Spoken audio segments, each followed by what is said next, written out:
Hello, hello. All right, let's have fun. Let's wake up. This will be fun. All right, I'm Jeremy Johnson. I'm the Vice President of Creative at GlynnDevins. By trade, I am an art director. So I have a strong belief that visuals are very, very important.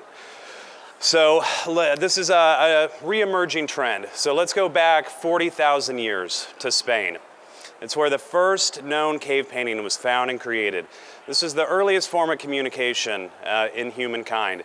Very, very simple. We didn't have words. We didn't have language. This is how we communicated. We used pictures to tell a story.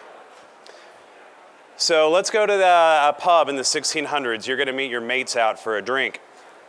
You're going to meet at the Blue Pig. How do you know where to go if you can't read? Most people can't read back then. We use images, pictograms to tell a story, so you know to go to the Blue Pig and not the Red Nose Tavern. Go to London in the 1900s. Thomas J. Barrett, who's credited as being a father of modern advertising, creates brand-centric, image-driven ads that create emotion and tell a story.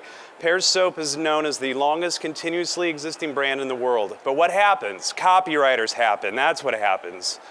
They start writing lots and lots of words. I pulled this because it's our earliest form of spam.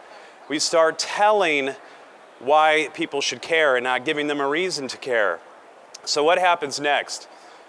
We start changing. We start getting back to creating some visuals to engage the audience and showing and creating examples.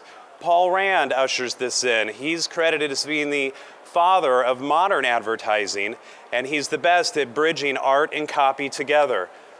What this does, it ushers in a new wave of design that uses curiosity, intrigue, emotion to capture people's attention.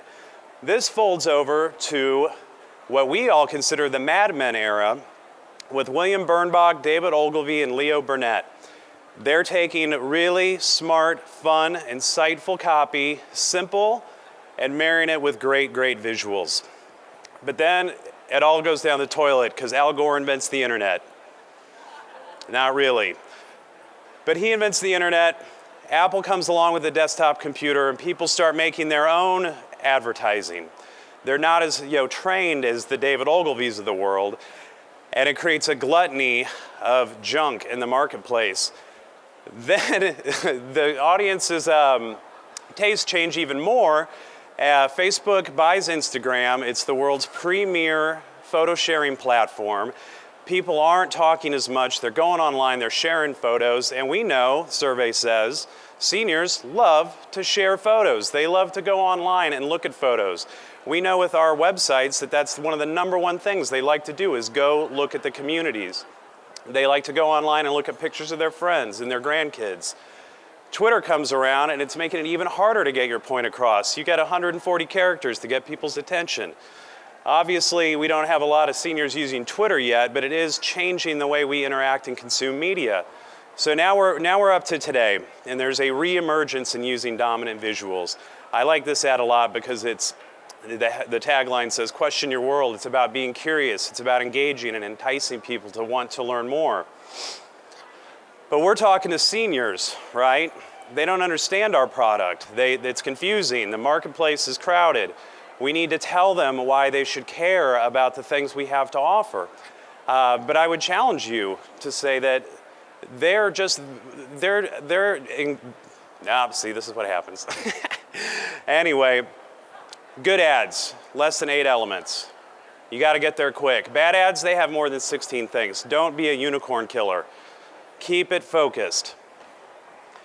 Think of all the brands you engaged with yesterday. You acted on maybe 1% of those things. Maybe you were influenced by 5%. That means there were 94% of the brands you engaged with yesterday that threw their money down the drain and didn't get you to act positively with their brand. So how do you do it? How do you take this home and change the way you're advertising for your community? Keep it simple, have a singular message, have a dominant arresting visual, and utilize negative space. It's going to draw attention to your message and what you have to say. So here's an example of an ad that I really like that we've done. Very minimal copy, really nice dominant visual, and I pulled this one specifically because we are using a stock photo. I know not everyone can afford the luxury of custom imagery like this. Here we're talking about a movie theater in a community, and that's it. But that ad is saying a whole lot more than, hey, we have a movie theater, let's talk about it for a couple hundred words. And so that's the gist of what I had to say today, that it's all of our responsibility. Paul Rand believed that if you did not give your audience credit, then they weren't going to respect your product. And using visuals instead of words gives you an opportunity to really engage and be memorable. Thank you very much.